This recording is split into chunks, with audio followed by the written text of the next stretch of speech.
नमस्कार, सबसे बड़ा मुद्दा देख रहे हैं, मैं हूं आपके साथ शुभम त्रिपाठी। 24 में लोकसभा चुनाव है और ऐसे में धर्म की सियासत चरम पर है। राम मंदिर का मुद्दा हल हो चुका है और अभी सुर्खियों में वाराणसी का ज्ञानवापी का मुद्दा है। ज्ञानवापी के सर्वे को लेकर हाईकोर्ट का फैसला आना था, लेकिन अब मामला 3 अगस्त तक टल गया है।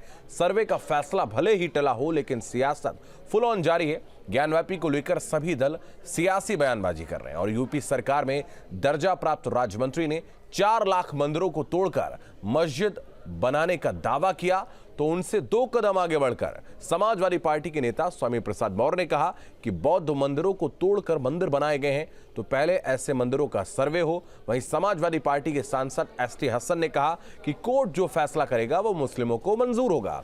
वहीं बुधवार को सीएम योगी ने आगरा के जामा मस्जिद मेट्रो स्टेशन का नाम बदलने का ऐलान कर दिया, जिसकी मांग बहुत समय से हो रही थी। तो ऐसे में सवाल उठता है कि मंदिर, मठ, मस्जिद वोट बैंक वाली सियासी जिद, तो ज्ञानवापी पर फैसला आएगा और 24 का मुद्दा बन जाएगा।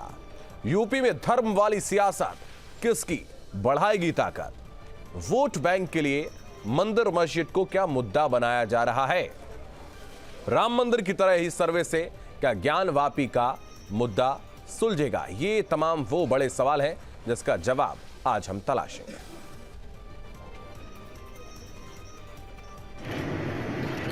6 किलोमीटर के ताज पूर्वी गेट से लेकर के मनकामेश्वर मंदिर तक 6 किलोमीटर के इस कार्य को 6 माह पूर्व, यानी जिसे अगस्त 2024 में पूरा होना था, अब फरवरी 2024 में पूरा करने के लक्ष्य के साथ पहले एलिवेटेड 3 स्टेशन आगरा मेट्रो के बनकर के तैयार हो चुके हैं। 150 करोड़ में 120 करोड़ हिंदू हैं, इसलिए औरंगजेब ने 4 लाख मंदिरों को तोड़वाकर मस्जिद बनाई थी। इसलिए मैं तो ये कहूँगा कि पूरे देश के 4 लाख मंदिरों को तत्काल प्रभाव से हमको हिंदू मंदिर बना देना चाहिए। मुगल जो आए आक्रांता थे और आके उन्होंने ये सब चीज़ें स्थापित की, लेकिन अब हमारी लोकशाही में लोकतंत्र है, लोकतंत्र के माध्यम से, कोर्ट के माध्यम से सारे मंदिर हमको मिलने चाहिए और देश में दूसरे पक्ष का भी काम है शांति स्थापित करना चाहिए। सारी बातें हमने कोर्ट के सामने रखी और जो कमीशन किसी भी स्टेज पे जारी हो सकता है, इसके लिए केस लॉज भी रिलाई किए। हमने एंड में ये बोला था कि इस समय ऑनरेबल कोर्ट को कमीशन जारी करना चाहिए और डिस्ट्रिक्ट कोर्ट के ऑर्डर में कोई इन्फॉर्मिटी नहीं, कोई गलती नहीं है।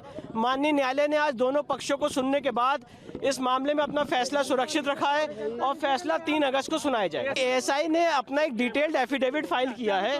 आर्कियोलॉजिकल सर्वे ऑफ इंडिया के एडिशनल डायरेक्टर भी आज कोर्ट में मौजूद थे, उन्होंने भी डिटेल्ड सर्वे एफिडेविट फाइल किया, जिसमें उन्होंने कहा है कि बिना स्ट्रक्चर को क्षति पहुंचाए हुए ये पूरी एक्सरसाइज कंडक्ट की जाएगी। अगर मस्जिद के पहले कोई दावा करता कि ये हिंदू मंदिर था, तो हिंदू मंदिर के पहले वो क्या था, जांच वहां तक जाएगी। और बहुतायत जितने भी हिंदू तीर्थ स्थल बने हैं ऐतिहासिक साक्ष्य के आधार पर अगर तय में जाइएगा तो ये सभी कभी न कभी बौद्ध मठ रहे हैं। कि जिस वक्त ये मस्जिद बनी थी 350 साल पहले, उस वक्त शहंशाहियत थी देश के अंदर। शहंशाह की ज़बान संविधान होता था, इस वक्त संविधान नहीं था। मुसलमानों ने पहले भी बाबरी मस्जिद के फैसले को माना था, जबकि वहाँ कोई मंदिर के सबूत नहीं थे, ये एसआई ने कहा। लेकिन एक डिस्प्यूट सेटल हो रहा था, सुप्रीम कोर्ट ने सेटल किया। 6 किलोमीटर के ताज पूर्वी गेट से लेकर के मनकामेश्वर मंदिर तक 6 किलोमीटर। तो चलिए, आपने तमाम प्रतिक्रियाएं सुनी, अलग अलग लोगों की तमाम प्रतिक्रियाएं सामने आई। हमारे साथ जो इस वक्त मेहमान जुड़ रहे हैं उनका परिचय आपसे करवाते हैं। अशोक पांडे बीजेपी प्रवक्ता हमारे साथ जुड़ रहे हैं, स्वामी चक्रपाणी महाराज हिंदू धर्मगुरु हमारे साथ जुड़ेंगे, डॉक्टर राहुल यादव समाजवादी पार्टी के नेता हैं, फाजिल अहमद मुस्लिम स्कॉलर हमारे साथ जुड़ रहे हैं, रुद्र विक्रम सिंह सुप्रीम कोर्ट के अधिवक्ता हमारे साथ जुड़ रहे हैं। आप सभी का बहुत स्वागत है। सबसे पहले डॉक्टर राहुल, मैं आपके पास आऊँगा। आज अगर हम बात कर लें ज्ञानवापी सर्वे को लेकर, कोर्ट ने फैसला सुरक्षित रख लिया है, 3 तारीख को उसका फैसला आएगा और उसके बाद जो है वो चीज़ें आगे बढ़ेंगी, कार्रवाई आगे बढ़ेगी कि अगर सर्वे होता है या नहीं होना है इसको लेकर। लेकिन अब राजनीति गर्माती चली जा रही है। कुछ लोगों का आरोप है कि आगामी लोकसभा चुनाव को लेकर ये सब किया जा रहा है, क्या कहेंगे? जी शुभम जी, इसमें कुछ बातें बड़ी स्पष्ट है। सरकार जो है, जो बीजेपी सरकार है, इसका पूरी तरह से अपना इसका उद्देश्य यह है कि लोगों के बीच में नफरत पैदा करके, लोगों के बीच में भय पैदा करके, वैमनस्य पैदा करके वोटों का ध्रुवीकरण किया जाए और अपने पक्ष में वोट को एकजुट करके फिर से सत्ता हासिल की जाए।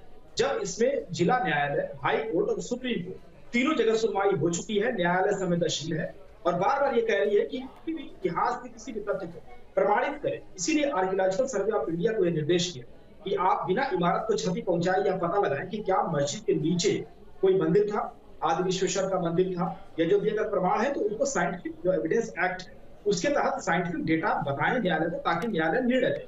यानी बात बिल्कुल साफ कि यहाँ पर जो साइंटिफिक तौर पर वैज्ञानिक तरीके से इस मामले को सुलझाया जाना है। कोर्ट का निर्णय, माननीय न्यायालय जो भी निर्णय देगा उसका स्वागत करेंगे। हमारे दल के नेता भी कह रहे हैं कि मुस्लिम इसका स्वागत करेंगे। लेकिन अभी आप देखिए कि बयान कैसे आ रहे हैं कि 4 लाख जो मंदिर है, जो मंदिर तोड़कर मस्जिद बनाए गए हैं, इस तरह की बात है कि क्या इनके पास कोई प्रमाण है कि मस्जिद तोड़कर वो मंदिर बनाई गई थी? मोहनजोदड़ो और हड़प्पा को तोड़ के क्या बनाया गया था? अगर मैं बात नहीं, ठीक है डॉक्टर राहुल, मैं आपकी बात से सहमत हूं। अगर ठीक है, अगर मस्जिद तोड़कर मंदिर तोड़कर मस्जिद नहीं बनाया गया, लेकिन आप ही की पार्टी के नेता कह रहे हैं कि वहां बौद्ध मठ को तोड़कर मंदिर बनाया गया। नहीं, उन्होंने तो वाजिब जवाब दिया। इन्होंने कहा कि 4 लाख मंदिरों को तोड़ के मस्जिद बनाया गया, तो हो सकता है जो मंदिर बनाया गया तो वो बौद्ध स्तूप को तोड़कर बनाया गया। उन्होंने इसका सटीक जवाब, स्वामी प्रसाद मौर्य को लेकर क्यों नहीं बोल रहे हैं आप? उनको भी तो बोलिए। बिना जांच बिना जांच के किसी भी इमारत पे क्लेम करना, जब मामला न्यायालय, तो यही तो बात है ना, इसकी जांच कर डॉक्टर राहुल, यही तो बात है ना, तभी तो सर्वे की बात की जा रही है। फिर सर्वे का विरोध क्यों किया जा रहा है? तो सर्वे तक बीजेपी को धैर्य क्यों नहीं है? क्यों जनता को वो भड़काना चाहती है? क्यों ये चाहती है कि वो इसका फायदा क्यों लेना चाहती है? नहीं, इसमें बीजेपी कहां पर है राहुल? मैं ये समझना चाह रहा हूं, यहाँ पर भारतीय जनता पार्टी कहां है? इसमें बीजेपी पूरी तरीके से, मैं आपको बता दूं कि 1991 से मुकदमा लंबित था और 18 अगस्त 2021 को 5 महिलाओं ने श्रृंगार देवी दर्शन को लेकर एक मुकदमा दायर किया और उसके बाद से ये शुरू हुआ, क्योंकि इनका पहले से 1990 के दशक से नारा था कि अयोध्या को झांकी है, काशी को झांकी है। तो बिल्कुल अपने वो एजेंडे पे चल रही है और सारी पार्टियां समझ रही हैं हम संविधान की जो मंशा है उसके अनुरूप व्यवहार कर रहे हैं। हम सारे, कोई भी किसी भी राजनीतिक व्यक्ति का ये काम नहीं है कि वो जाकर के धार्मिक मामले में दखलंदाजी करे। ये कोर्ट है, नियम है, लॉ है, सब कुछ है, उसके अनुसार होना चाहिए। लेकिन बहुत ही चालाकी के साथ इसमें बीजेपी पूरी तरह से राजनीति कर रही है और सत्ता हासिल करना चाहती है। कर्नाटक चलिए ठीक है, परिणाम के बाद वो थोड़ा सा बकवाट है। ठीक है, मैं बीजेपी से ही जवाब ले लूंगा। अशोक जी, मैं आपके पास आऊंगा। जो ये आरोप लगाया जा रहा है कि बीजेपी ऐसा चाहती है, मैं समझ नहीं पा रहा हूं इस पूरे केस में बीजेपी कहां है? देखिए, आपको बता दें कि भारतीय जनता पार्टी तो यहाँ तक राम मंदिर में रामनवमी की छुट्टी होती थी, रामनवमी को कोर्ट भी बंद रहता था, सभी लोग जानते थे, मर्यादा पुरुषोत्तम अयोध्या में पैदा हुए थे और इन लोगों ने सरयू की धरती को लाल भी कर दिया राम भक्तों के लहू से। लेकिन कोर्ट का फैसला आया। आप बाबा विश्वनाथ के मंदिर में चले आइए, दुनिया जानती है कि औरंगजेब, बाबर ये मंदिरों को तोड़ते थे। दुनिया जानती है खिलजी ने मंदिर को तोड़ के वहां मस्जिद बनाया। आज साक्ष बाबा विश्वनाथ के चिल्ला चिल्ला के कहते हैं वहां पहले मंदिर था, मंदिर है, लेकिन उसके बाद भी ठीक है, मंदिर है, मस्जिद है, ये कोर्ट तय करेगा। लेकिन अशोक जी, ये बताइए आपकी भारतीय जनता पार्टी का क्या रोल है? आरोप लग रहा है कि चुनाव की वजह से आप करते हैं ऐसा। हाँ, देखिए, भारतीय जनता पार्टी पे ये लोग बिला वजह आरोप लगाते। हमने कहा भव्य राम मंदिर हमारे एजेंडे में है, लेकिन कानून का जब फैसला आएगा उसके हिसाब से हम तो चाहते हैं कि यहाँ सर्वे हो। आपको याद है जब राम मंदिर में सर्वे हो रहा था तो मजदूर भी आधे हिंदू थे, आधे मुसलमान थे, पुरातत्वविद भी आधे हिंदू थे, आधे मुसलमान थे, तब जाके एक फैसला आया। चलिए ठीक है, पैदा हुए थे। ठीक है, हाजी मेहरुद्दीन रंगरेज साहब, मैं आपके पास आऊंगा और समझने की कोशिश करूंगा, क्योंकि एस.टी. हसन जो कि समाजवादी पार्टी के सांसद भी, उन्होंने कहा था कि मुस्लिमों ने जो फैसला हुआ था अयोध्या का उसको स्वीकारा था और जो कोर्ट निर्णय करेगी उसको हम स्वीकारेंगे। लेकिन कई बार हम देखते हैं कई मुस्लिम स्कॉलर हमारे साथ जुड़ते हैं, कल भी यही चर्चा का विषय था, कल भी हम बात कर रहे थे, उनका कहना होता है कि कोर्ट की नज़रों में धूल झोंक कर यह फैसला दिलवाया गया। क्या आधुनिक भारत में ऐसा संभव है कि कोर्ट की नजरों में धूल झोंकी जा सके? दूसरी बात, चूंकि आप मुस्लिम स्कॉलर के तौर पर पैनल में जुड़े हैं, जो निर्णय आएगा सर्वे को लेकर आखिर मुस्लिम पक्ष क्यों विरोध कर रहा है? देखिए, सर्वे को लेकर इसलिए विरोध कर रहा है क्योंकि जो प्लेसेस ऑफ वर्शिप एक्ट है वो इसलिए बनाया गया था कि अयोध्या के बाद किसी भी जो धार्मिक स्थान पर कोई किसी का अधिकार ना जमा सके कोई अपना, इसलिए वो कानून बनाया गया था। तो उस कानून में सब कुछ लिखा गया। इसके बाद कोई जो 1947 15 अगस्त 1947 है, जो भी जिस तरीके से स्ट्रक्चर है जिसका भी किसी भी धार्मिक स्थान का, चाहे हिंदू का हो, चाहे मुसलमान का हो, चाहे सिख का हो, चाहे ईसाई का, वो उसका कैरेक्टर चेंज नहीं हो सकता। तो ये जो बार बार सर्वे एक साल पहले भी हुआ था शुभम जी, उसमें जो है फवारा को जो है इन्होंने शिवलिंग बता दिया, उसको पूरा ब्लॉक करा दिया, मतलब सील करा दिया। अब ये पूरी मस्जिद को सील कराना चाहते हैं। तो हमारा कहना है जो सिंगार गौरी का जो मंदिर है वो 25 से दूर है, वहां पे पूजा अर्चना का काम सपा ने किया था, जो रोका था, जो साल में एक बार होती है, वैसे होती है। हम चाहते हैं कि वहां पे परमानेंट मिल जाए हमारी बहनों को अधिकार कि वो रोजाना जो है अपनी पूजा कर सकें, उससे हमें कोई दिक्कत नहीं है। मगर आप जो है आप अपने सारे भगवान हमारे मस्जिदों में क्यों ढूंढ रहे हैं भाई? आपने नहीं, जैसा कि देखिए कोर्ट यहाँ पर काशी में प्लेसेस ऑफ वर्शिप एक्ट के तहत नहीं आता है, इसकी मेंटेनेबिलिटी को लेकर तभी तो ये केस आगे बढ़ा है। ये तो न्यायालय ही कह रहा है ना। अब न्यायालय को बोला जा रहा है कि न्यायालय को खरीद रखा है सरकारों ने, ऐसा कैसे संभव? हाँ, मेरी बात सुनिए सर जी। सिंगार गौरी का मैटर गया था सर, ये सर्वे के अंदर से क्या मतलब है बताइए आप? नहीं, जब वहां पर सर्वे से ऐसे साक्ष्य मिले हैं ना, वहां पर तो ऐसे चीजें, प्रतीक चिन्ह मिले हैं, तभी तो ये संशय वहां पर बढ़ गया। अरे सर, दीन-ए इलाही के तहत अकबर बादशाह ने दीन-ए इलाही के तहत वहां पर एक मरकज बनाया था जहाँ पे सब समाज के लोगों को जोड़ा गया था। और दूसरे जो बार बार बात कर रहे हैं, चलिए ठीक है अशोक जी रुक जाइए। स्वामी चक्रपाणी महाराज, मैं आपके पास आऊंगा। आपने अभी सुना, दोनों पक्षों को भी सुना, बीजेपी सरकार को भी सुन लिया और आपने मुस्लिम पक्ष को भी सुना। जिस तरीके से अब ये केस आगे बढ़ रहा है, सर्वे को लेकर आखिर मुस्लिम पक्ष क्यों विरोध कर रहा है? दूसरी बात, प्लेसेस ऑफ वर्शिप एक्ट का हवाला यहां पर दिया जा रहा है। और तीसरी बात ये कि वो कह रहे हैं कि जो श्रृंगार गौरी है उस मंदिर की पूजा का अधिकार मिल जाए, बाकी ये मस्जिद में क्यों भगवान ढूंढने जा रहे हैं? नहीं, भगवान इसलिए ढूंढे जा रहे हैं और वहां ढूंढे जा रहे हैं जहां भगवान का मंदिर था, जिसके साक्ष्य और प्रमाण है। चाहे पुराण से लेके स्कंद पुराण में लीजिए, चाहे लिंग पुराण में जिक्र है, लिंग पुराण में है। शुभम जी, आप तो एक वरिष्ठ पत्रकार हैं, अच्छी तरह से जानते हैं कि देवस्य दक्षिणी भागे वापी तिष्ठति शोभना तस्यात वादकम पित्वा पुनर्जन्म न विद्यते। ये है लिंग पुराण में, और स्पष्ट कह रहा है कि प्राचीन विश्वेश्वर मंदिर के दक्षिण भाग में जो वापी है उसका पानी पीने से हमें मुक्ति मिलती है। और एक नहीं कितने उदाहरण है हमारे ज्ञान वापी के। और हमारे वहां पे जिस प्रकार से इन्होंने वापी तो 6 काशी जी में था, 18 अप्रैल 1669 को जिस प्रकार से साक्ष्य और प्रमाण है, कोई ऐसे नहीं कि हवा में बोल रहे हैं। 18 अप्रैल 1669 को औरंगजेब आदेश करता है कि इसको तोड़ा जाए, और उसका जो सूबेदार है अबुल हसन, वो तोड़ता है मंदिर को। अब तोड़ने के बाद रिपोर्ट भी देता है, वो रिपोर्ट भी है। आप देखिए, मासिर आलमगिरी जो पुस्तक, जिसको लिखने वाले मासिर आलमगिरी साकी मुश्ताक, जो साकी मुश्ताक 1710 में इस पुस्तक को लॉन्च करते हैं और 1707 में औरंगजेब की मृत्यु होती है, यानी मरने के 3 साल बाद ही। आप वो दरबारी होते हैं साकी मुश्ताक, वो हर मिनट्स लिखते हैं। तो उन्होंने अपने पुस्तक में एक इनकी पापों का जिक्र किया। वो तो उस समय इनके लिए पुण्य था कि हमने इतने मंदिर तोड़े। वो तो सोचते थे कि हमारा सूर्य कभी अस्त नहीं होगा। वो तो चूंकि विदेशी आक्रांता थे, विदेशी लुटेरा थे, ये सब सोने चांदी हीरे जवाहरात इस देश को सोने चांदी को लूटने आए थे और यहीं बस गए। तो इन्होंने सोचा कि हिंग लगे ना फिटकिरी रंग चोखा, इन्हीं के मंदिरों को तोड़ो और गुंबद उस पर लगा दो और सोने चांदी लूट लो।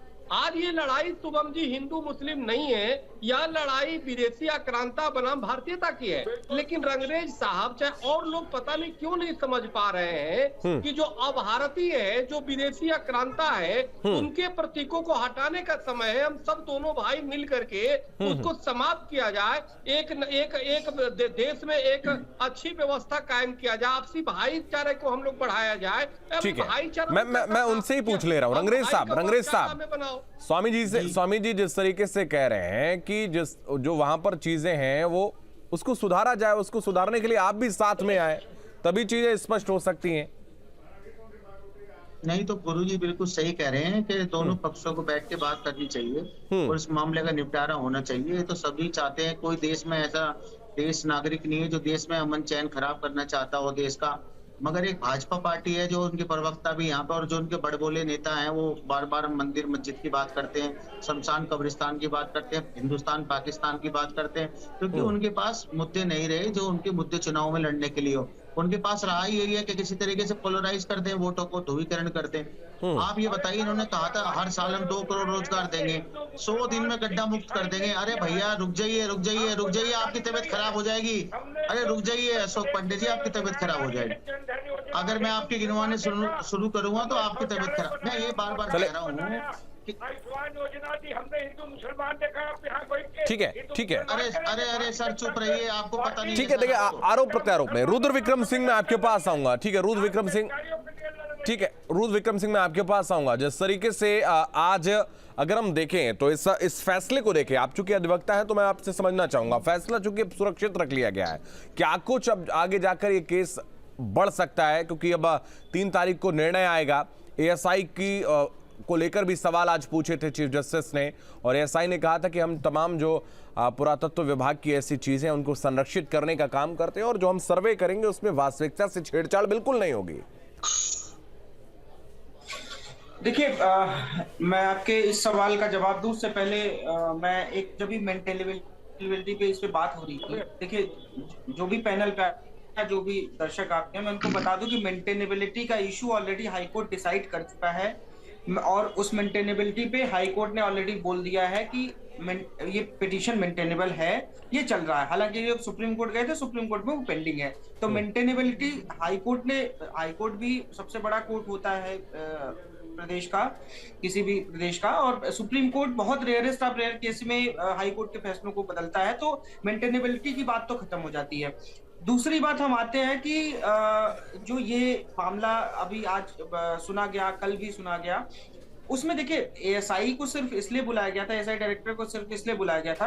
एक बार आवाज ठीक करा देंगे, बहुत आवाज गूंज रही है। जी बिल्कुल, आपको स्पष्ट सुन पा रहे हैं। हाँ जी, तो एएसआई डायरेक्टर को इसलिए बुलाया गया था सिर्फ कि वो उनको ये समझना था कि क्या कोई जो मुस्लिम पक्ष का जो अप्रीहेंशन था, मुस्लिम पक्ष का एक डाउट था कि क्या जब हम इसको सर्वे करेंगे तो सर्वे में क्या कौन सी प्रक्रिया अपनाई जाएगी, क्या उस प्रक्रिया में कुछ ऐसा तो नहीं हो जाएगा कि मस्जिद गिर जाएगी। इन लोगों का एक ऐसा अप्रीहेंशन था। तो आज एएसआई डायरेक्टर ने कहा कि हम मैक्सिमम ब्रशिंग इस्तेमाल कर सकते हैं, हम डिगिंग, वहां पे एक ऐसा बोला गया कि एग्जीबिशन का मतलब क्या है, क्या डिगिंग है? तो उन्होंने कहा नहीं, डिगिंग तो एग्जैक्टली नहीं है, उत्खनन नहीं करेंगे जी, हम सिर्फ हो सकता है कि ब्रशिंग इस्तेमाल करें। और एक डिटेल्ड एफिडेविट भी उन्होंने फाइल किया और ये बताया कि हम कैसे जो सर्वे करने जा रहे हैं वो सर्वे कैसे करेंगे। तो देखिए एएसआई डायरेक्टर को बुलाने का, देखिए कोर्ट जो होता है, जो जिस कोर्ट पर समय दर समय इल्जाम लगते रहते हैं कि वो बायस्ड है,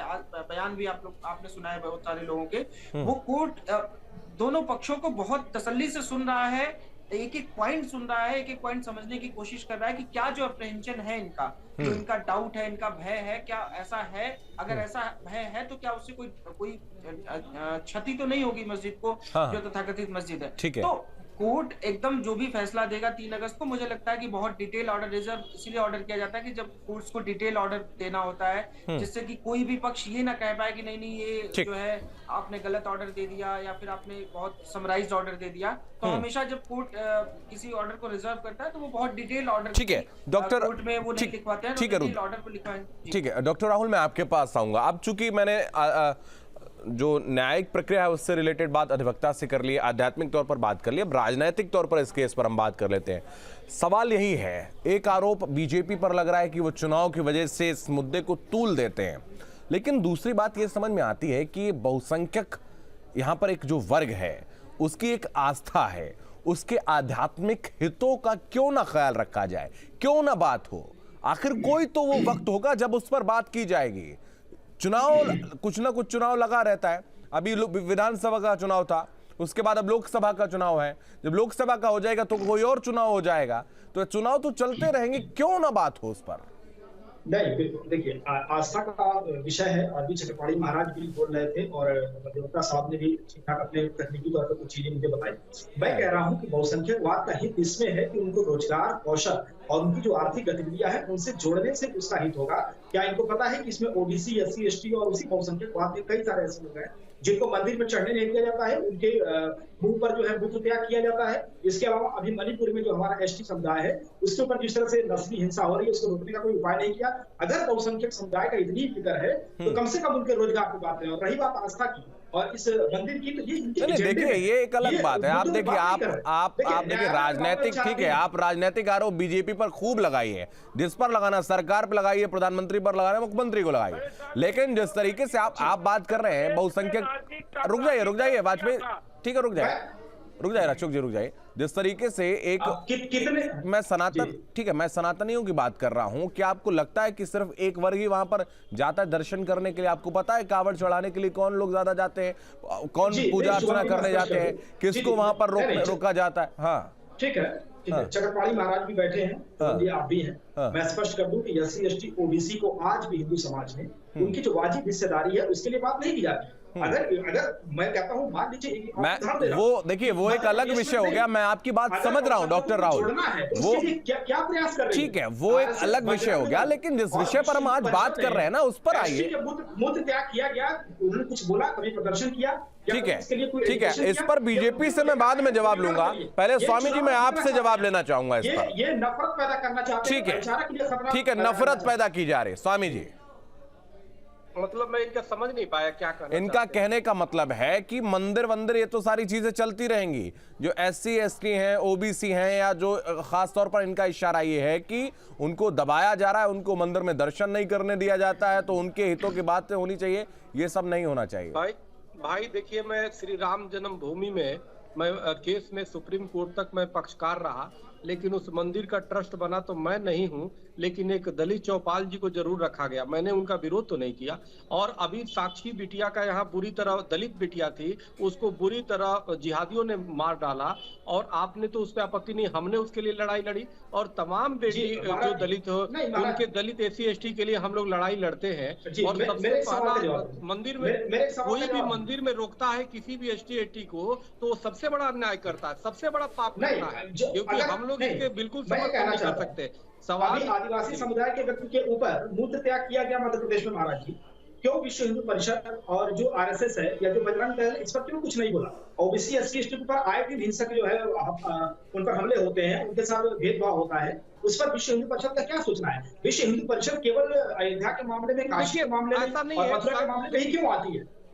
देखिए, ठीक है, जवाब ले लेते हैं डॉक्टर राहुल, रुक जाइए, जवाब, हाँ बोलिए। देखिए, संघ हो, विश्व हिंदू परिषद हो, हिंदू महासभा हो, सभी लोग वनवासी क्षेत्रों में एससी, एसटी और सर्व समाज के लिए काम करते हैं, ऐसा नहीं है। आप अगर जो पास में जाएंगे तो देखेंगे कि उनके यहाँ जातिवाद की तरह कुछ ऐसा नहीं है। वो दूर से देखने वाले लोग समझते हैं, आलोचना आप दूर से करना अच्छा लगता है, लेकिन जब पास में जाएंगे तो आपको लगेगा कि यहाँ तो जाति का कोई मतलब ही नहीं है, वहाँ सेवा की भाव है, ऐसा नहीं है। देखिए, मूल विषय यहाँ पे देखिए, यहाँ ये विषय कुछ और है, और इस विषय में जरूरी है कि हमें भारतीयता को अपनी दिखानी पड़ेगी। और हम तो मुस्लिम समाज के, मुस्लिम भाइयों से, हमारे रंगरेज साहब बहुत ही अच्छे व्यक्ति, हम लोग रात में बैठ जाकर के कंबल बांटने का काम किए, हम और रंगरेज जी और तमाम लोग। हमने कभी जाति नहीं पूछा कि लेटे वाला व्यक्ति की दलित का एसी है, एसटी है, पंडित जी है या मुसलमान है, यहाँ तक भी नहीं पूछते। तो ऐसा नहीं है, ठीक है, एक सवाल, ठीक है डॉक्टर राहुल,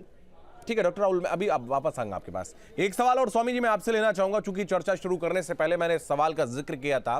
स्वामी प्रसाद मौर्य की हम बात कर लेते हैं, डॉक्टर राहुल की पार्टी से ही हैं वो, और उन्होंने जब तक भारतीय जनता पार्टी में वो रहते हैं मलाई बढ़िया तरीके से काटते हैं और कोई सवाल नहीं खड़ा करते हैं, लेकिन जब से दल बदलते हैं और उसके बाद उनके जो बयान सामने आते हैं, अब वो कह रहे हैं कि सारे हिंदू मंदिरों का सर्वे होना चाहिए, जो जितने हिंदू मंदिर हैं वो पहले बौद्ध मठ थे।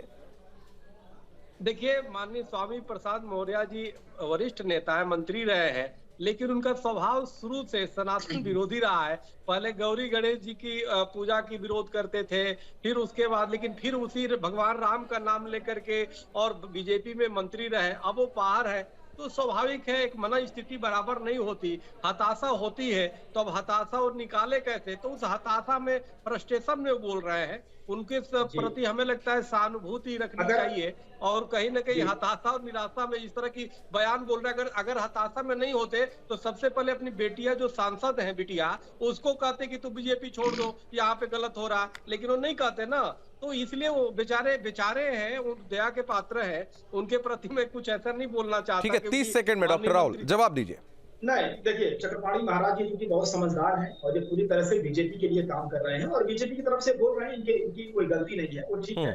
और किस तरह से इन्होंने क्योंकि वो ओबीसी वर्ग से संबंधित है स्वामी प्रसाद जी, इसलिए इन्होंने पूरी तरीके से उनको जो है उनको समर्थन नहीं किया। मैं कहना चाहता हूँ कि अगर कोई मंदिर कोई भी मस्जिद मंदिर तोड़कर बनाया गया है तो ये भी तो हो सकता है कि बौद्ध किसी स्तूप को तोड़कर मंदिर बनाया गया हो। क्या हम साइंटिफिक एविडेंस कलेक्ट नहीं करेंगे? न्यायालय के जो निर्णय है उसके आगे के उसके परिणाम की दिशा नहीं करेंगे? हम पहले ही ध्रुवीकरण क्यों करें? सबकी आस्था का सम्मान हो, जो हमारा संविधान है उसकी जो मंशा है उसकी भी तो बात करें, उसकी भी। जी देखिए, महात्मा बुद्ध का जो सबसे सिद्धांत है अवैरी बनो। जो व्यक्ति नफरत और घृणा की बात करता है वो महात्मा बुद्ध का, भगवान बुद्ध का वो समर्थक और शिष्य हो ही नहीं सकता, क्योंकि भगवान बुद्ध ने संदेश दिया कि अवैरी बनो, यानी किसी को कटु मत बोलो, बैरी मत बनाओ। लेकिन यहाँ स्वामी प्रसाद मौर्य जी हैं, चाहे अन्य लोग मानने वाले जो ऐसे जो महात्मा बुद्ध को जाने नहीं, जो भगवान बुद्ध को जाने नहीं, जो बौद्ध धर्म को नहीं जाने, वो छिछली बातें करते हैं, अपनी फ्रस्ट्रेशन निकालने का उपलक्ष्य बना लिया है। स्वामी जी पिछड़े वंचित समाज के समर्थन में बोल रहे हैं, उनका नेतृत्व कर रहे हैं, हमें उनका सम्मान करना चाहिए, हमें उनको आगे लाना चाहिए। हिंदू समाज का एक बहुत बड़ा हिस्सा में नहीं है महाराज जी, बिल्कुल हिंदू समाज का एक बहुत बड़ा हिस्सा है, पिछड़ों की बात करें, काम करें, हम लोग पिछले 9 सालों में। ठीक है, अशोक पांडे जी मैं आपके पास आऊंगा। गाली देने से तो पिछड़ों की सेवा होगी नहीं। ठीक हम कार्य करें ना, हम भी उनकी प्रशंसा करेंगे, ठीक है, हम भी उनके साथ उनके साथ मिलकर। अशोक पांडे जी मैं आपके पास आऊंगा। आज जब यहाँ पर बात हो रही है, आज ज्ञानवापी की बात हो रही है, सर्वे को लेकर बात हो रही है, सर्वे हो या ना हो इसको लेकर बात हो रही है और कोर्ट तय करेगा आने वाली 3 तारीख को इसका जो निर्णय है वो आ जाएगा। लेकिन जिस तरीके से स्वामी प्रसाद मौर्य अपनी राजनीतिक रोटियां सेकने की कोशिश कर रहे हैं वो आखिर क्या है? क्या बुद्ध को सही मायने में वो स्वीकार पाए हैं? क्या बुद्धत्व क्या होता है? ये एक बहुत बड़ा सवाल है। क्या ये नवबौद्ध जो है वो वाकई में बुद्ध को मानते हैं? देखिए, स्वामी प्रसाद मौर्य जी अपने तुच्छ राजनीति के लिए कभी बौद्ध, कभी जैसे अखिलेश जी जालीदार टोपी लगा लेंगे, कहेंगे मुसलमान हो। अभी स्वामी प्रसाद मौर्य के साथ नैमिषारण्य गए थे, अगर मैं हिंदू हूँ, कट्टर हिंदू हूँ, और उनके साथ स्वामी प्रसाद मौर्य खड़े थे। ये लोग न हिंदू के हैं न मुसलमान के हैं, है हिंदू भाई है मुसलमान भाई, इनको पहचान जाइए। ये वही लोग हैं जो अयोध्या की धरती को श्री राम भक्तों के लहू से लाल भी करते हैं और नैमिषारण्य में कहते हैं मैं कट्टर हिंदू हूँ। इन्हीं लोगों ने हिंदू मुसलमानों के बीच में खाइयां पैदा की है अपनी तुच्छ राजनीति के चलते। एक परिवार के लोग खाली शासन में हैं। अरे तो फिर इनको शामिल क्यों करवा लेते हैं आप? सवाल तो ये भी खड़ा होता ना कि अगर अभी वो आएंगे तो शामिल भी आप करवा लेंगे। देखिए, राजनीति में कोई कट्टर दुश्मन दोस्त नहीं होता, मेरा ये मानना है। ये एक सिद्धांत है, आज का नहीं, बहुत पहले से जिस तरह की अनर्गल भाषा बोलते हैं, तुलसीदास का खुलेआम अपमान करते हैं, रामचरितमानस जलाने की बात करते हैं, और दूसरी तरफ उन्हें क्या पता कि हिंदू धर्म की शाखा बौद्ध धर्म है, सनातन धर्म सबसे प्राचीन है, उसके बाद बौद्ध धर्म आया। लेकिन उन्हें अनर्गल प्रलाप करना इस तरह का बोलते रहे थे। ठीक है रुद्र विक्रम सिंह मैं आपके पास आऊंगा। चूंकि आज टेक्निकलिटी की बात कर लें, इस पे जो है तकनीकी तौर पर अगर हम देखें तो प्लेसेस ऑफ वर्शिप एक्ट का हवाला दिया जाता है, 7 रूल 11 की भी बात यहाँ पर हुई है। कैसे ये केस अब आगे बढ़ेगा? क्या इन बातों को, इन बिंदुओं को भी कोर्ट जो है वो अपने जहन में रखेगा या फिर सर्वे को होने देगा, आगे सर्वे को कंटिन्यू कर देगा? क्या लगता है आपको एक अधिवक्ता के तौर पर? देखिए, प्लेसेस ऑफ वर्शिप के बारे में मैंने पहले ही बताया कि इसकी मेंटेनेबिलिटी की जो एप्लीकेशन थी वो ऑलरेडी हाई कोर्ट डिसाइड कर चुका है और उन्होंने कहा है कि ये मेंटेनेबल है। 7-Eleven वो एप्लीकेशन होती है, जैसे कोई अगर मैं आपके दर्शकों के लिए बता दूं जो लोग समझ पाए 7-Eleven। देखिए, 7-Eleven जब भी कोई सूट फाइल होता है तो जो डिफेंडेंट होता है, मतलब दूसरी पार्टी होती है, वो 7-Eleven की एप्लीकेशन मूव कर सकती है अगर उनको लगता है कि ये केस या सूट चलने लायक नहीं है या फिर कुछ ऐसे इसमें कागजात लगाए गए हैं जो फर्जी हैं, तो कोर्ट को डिसमिस कर देना चाहिए। तो 7-Eleven की एप्लीकेशन जो विपक्षी पक्ष द्वारा लगाया गया था, जिसको पहले निचली अदालत ने जो डिस्ट्रिक्ट कोर्ट है उन्होंने खारिज किया, फिर इन लोगों ने रिवीजन फाइल किया हाई कोर्ट में, उसको भी खारिज कर दिया गया। फिर ये लोग सुप्रीम कोर्ट गए, सुप्रीम कोर्ट में मामला अभी पेंडिंग है, अभी शायद कुछ अगले दिनों में कुछ सुनवाई उसकी होनी है। तो वो मेंटेनेबिलिटी, देखिए मेंटेनेबिलिटी पे कोई सवाल नहीं उठता, मेंटेनेबिलिटी, क्योंकि जो डिस्ट्रिक्ट कोर्ट है, इसीलिए सुप्रीम कोर्ट ने कहा था, जब आपको याद हो कि पिछली बार सुप्रीम कोर्ट ने कहा था कि ये जो मामला है ये किसी सीनियर जज को सुनना चाहिए। जब पहले ये सीनियर सिविल जज के पास था, उसको ट्रांसफर करके खुद डीजे के पास ये मामला चला गया, जो कि सबसे डिस्ट्रिक्ट कोर्ट के सबसे बड़े जज होते हैं। तो सुप्रीम कोर्ट ने ऑब्जर्वेशन पहले ही दिया था कि ये मामला कोई जो बड़े जज हैं वो सुने, जिससे कि इस तरीके की बातें किसी भी पक्ष के मन में अगर है या कोई पक्ष कम से कम कानूनी जो तकनीकियां हैं या कानूनी त्रुटियां ना हो पाए।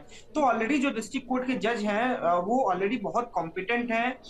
सुप्रीम कोर्ट के कहने के बाद उनका चयन किया गया है, तो वो बहुत कॉम्पिटेंट है। जो भी वो डिसीजन देते हैं, डिटेल्ड ऑर्डर उन्होंने लिखा है, डिटेल्ड ऑर्डर दिया था। तो मुझे लगता नहीं कि, हालांकि देखिए प्रेजुडिस होके कुछ भी बोलना नहीं चाहिए कोर्ट के मामलों में, लेकिन जो अभी तक की प्रोसीडिंग्स है उसमें ऐसा लगता है कि ऑनरेबल कोर्ट जो है, ऑनरेबल हाई कोर्ट जो हिंदू पक्ष की जो दलील थे उनसे संतुष्ट दिखे। बाकी देखिए कोर्ट क्या डिसीजन देता है, हम तो हमेशा कहते आ रहे हैं कि भाई जो भी कोर्ट का डिसीजन होगा वो हमको सर्वमान्य है। हम कोर्ट के डिसीजन के आगे कुछ भी नहीं कह रहे हैं, और हम वैज्ञानिक परीक्षण की बात, जो सर्वे की बात कर रहे हैं वो वैज्ञानिक परीक्षणों की बात कर रहे हैं। हम अपने धर्म की भी बात नहीं कर रहे कि हमारी आस्था का सवाल है, हमारे धर्म का सवाल है, हमारे पुराणों का सवाल है, हमारे वेदों का सवाल है। हम सिर्फ एक परीक्षण की बात कर रहे हैं, जो वैज्ञानिक परीक्षण हो जाए, उससे दूध का दूध पानी का पानी हो जाए, और जो भी है, जिसका भी है, वो मंदिर की भूमि है, वो जो भूमि है वो मंदिर की है, आदि विश्वेश्वर की है या किसकी है, वो उनको मिले। ठीक है। चलिए, आप सभी का बहुत धन्यवाद हमारे साथ जुड़ने के लिए, बात करने के लिए, अपनी राय रखने के लिए बहुत शुक्रिया। तो सवाल यही है कि अब कोर्ट का रुख क्या होगा। मुस्लिम पक्ष जो है वो प्लेसेस ऑफ वर्शिप एक्ट का हवाला देता है कि 1947 के बाद जो स्थिति है वो यथावत बनी रहे, इसमें कोई भी परिवर्तन ना हो। लेकिन एक बहुसंख्यक समाज है जिसकी आस्था वहां से जुड़ी है, और कोर्ट ने भी इसको पहले से ही कह दिया है कि मेंटेनेबिलिटी पर सवाल नहीं उठाना चाहिए, और इसका जो रुख है वो आगे बढ़ेगा। अब देखने वाली बात यह है कि 3 तारीख को जब सुनवाई होगी, जब फैसला सामने आएगा, तो उसमें क्या कुछ होता है। क्या जो ये सर्वे है वो आगे बढ़ेगा, जारी रहेगा, या फिर सर्वे पर जो रोक है वो अभी की तरह लगी रहेगी, ये एक बड़ा सवाल है। इस खास कार्यक्रम में फिलहाल इतना ही। आप बने रहिए न्यूज़ स्टेट के साथ।